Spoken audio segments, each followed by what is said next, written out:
Now on this end, you're gonna very quickly learn the trick. So let's go ahead and take a little bit of their liquid thread lock. Now you wanna be 1 or 2 threads back from the end.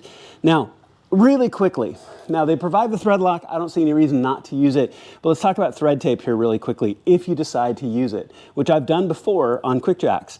You always wanna wrap clockwise and come back. Don't have it overhanging the mouth of the fitting at all, because that thread tape can come off and get into the pump. You want to be a couple of threads back from the opening and wrap clockwise. So that's when it screws in, it'll tighten into the threads rather than spin out. So always go clockwise. Now that said, I don't see any reason not to use their liquid thread lock. You start a couple of threads back, and you don't need a lot. This stuff's pretty thick. As I get it primed here a little bit better.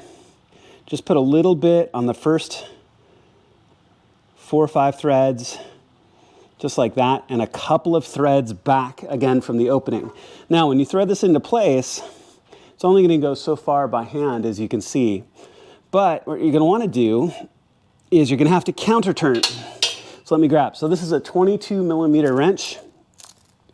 You're going to put 22 on this side, like this, and we're going to put the 17 on this side, and we're going to have to counter turn. So you're going to hold one while you turn the other, and that's hard to do in the position I'm sitting in right now. But as you can see, I can hold one while turning the other. So make sure that you get a good grip on one side.